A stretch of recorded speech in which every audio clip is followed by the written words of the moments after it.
Welcome to our virtual tour of Trampas Canyon Dam and Reservoir. You may already know that Trampas is the largest recycled water reservoir of its kind in Southern California, right here in Orange County.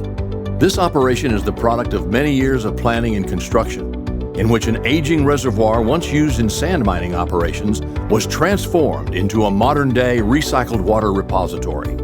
This local contribution to resource conservation and reuse will increase water resiliency for our drought-prone area. The reservoir and its adjoining dam embankments have only just finished construction.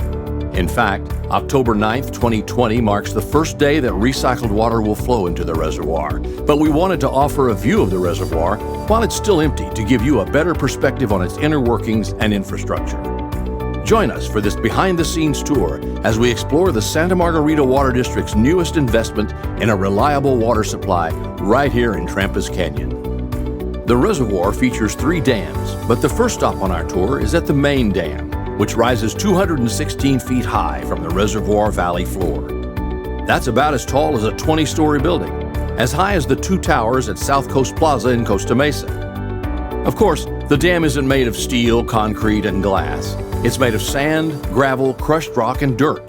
It's a marvelous engineering feat using natural materials to hold back the force of 1.6 billion gallons of water without washing away. Building dams and reservoirs is understandably an enormous undertaking, and great care is taken to ensure dam safety. In fact, regulators from California's Department of Water Resources Division of Safety of Dams inspected every aspect of the dam as it was designed and constructed. Construction to transform the reservoir and build the adjoining dams began in 2018 and took 2.5 years to complete. In total, it cost $93 million to build. And here's a fun fact. You might recall that the winter of 2018 was a particularly wet year in Southern California. Well, as the project began in January of that year, the construction teams had to take out 41 million gallons of rainwater so that the work could continue. The main dam was built to replace the original 1970s-era earthen dam used to support sand mining operations on this spot. About 1 million yards of dirt were excavated from the face of the existing dam to build this new dam from the bedrock up. The dam you see today is 40 feet higher than the old dam. Imagine this space filled with water, 1.6 billion gallons of it. That's how much water the reservoir is built to hold. That's enough water to fill the Rose Bowl roughly 20 times. To create the reservoir, earth-moving equipment transported over 4 million cubic yards of earth. That's almost 13 billion pounds of dirt. During construction, biologists were on hand to protect wildlife, while archaeologists and paleontologists kept an eye out for fossils or cultural resources. Covering 177 acres on its surface, this man-made lake spans more than 3,000 feet in length. To get a sense of the length, think about Huntington Beach Pier and Newport Beach Pier laid end to end. Water will come into the reservoir from the 2 treatment plants and 5 urban return runoff capture facilities that supply the district's recycled water distribution system. The reservoir will be closed to the public, but not to wildlife. In fact, the district took many steps to balance its construction with efforts to maintain habitat for many species of birds, reptiles, bobcats, mountain lions, and deer. All of the land immediately surrounding the reservoir to the top of the ridges is dedicated open space, further protecting the natural environment. A long-term wildlife protection plan is in place to ensure the preservation of open space for future generations. Perhaps the most important thing to know about Orange County's newest reservoir is how vital it is to our region's water supply resiliency. Here we will store recycled water for seasonal reuse in irrigating our parks, landscapes, and common areas.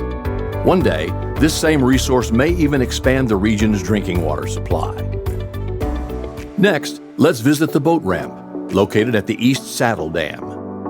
Right now, the ramp is an access road into the bottom of the reservoir. Once the reservoir is filled with water, a floating dock that adjusts with the water level will allow water quality experts and water system operators to launch a boat to perform maintenance activities and water quality testing. In the summer, water levels will be low as demand for irrigation water spikes and we take water out of storage. In the winter, water levels will likely be at their highest as recycled water continues to flow in, but less water flows out to meet irrigation needs. Here we have the pump station, a crucial aspect of the operation. The pump station controls the movement of recycled water from the reservoir to water users to the north and south. Inside the station are 5 pumps, 2 to send water to the Talega service area to the south, and 3 to send water to northern areas including Esencia, Sendero, Ladera Ranch, future Rancho Mission Viejo planning areas, and possibly beyond. Each of the 5 pumps is designed to pump about 3,000 gallons of water per minute, but not all 5 pumps operate at the same time. 2 are in place as backup. This built-in redundancy helps maintain overall system reliability. If one pump needs maintenance, the backup pump can be turned on so that there are no water service disruptions to customers. It's a smart planning strategy to make sure water keeps flowing without interruption. The control building is where the reservoir crew will operate and maintain the daily functions of the reservoir and dams. Inside this building, you'll find the valves that allow water to move in and out of the reservoir. These inlet-outlet valves control water flow. This is also where district water quality experts keep an eye on the reservoir's aeration system. You see, water that is not enclosed and in constant motion can develop algae.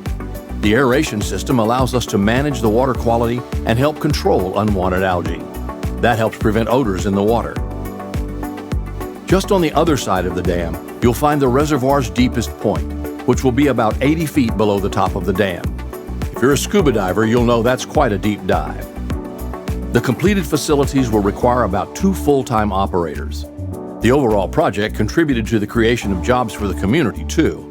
Over 150 construction and engineering workers worked on the project over the 2.5 years of building.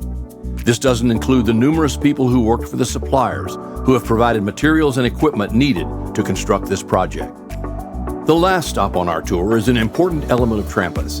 Let's take a look at the reservoir's emergency spillway. One might wonder if water could ever spill over the top of the dam, and the short answer is no. But in the event of tremendous rain or other events, and to prevent damage to the dam and other facilities, there are protective measures in place, such as this one. The purpose of the emergency spillway is to protect the dam and surrounding infrastructure by ensuring that water never runs over the top of the dam. It is essentially used as backup overflow, like the one you might see on your bathtub or sink at home. The spillway is designed with a maximum discharge capacity equal to the largest storm that is ever anticipated to hit the area, 301 cubic feet of water per second. That's a lot of water, by the way. Water flowing at that rate would fill an Olympic-sized swimming pool in less than 4 minutes. That concludes our tour of the brand new Trampas Canyon Dam and Reservoir. It stands as a testament to Santa Margarita Water District's commitment to securing a local, reliable, and sustainable water supply. Thank you for joining us. Learn more about this project and Santa Margarita Water District's goal to recycle 100% of its wastewater by visiting smwd.com.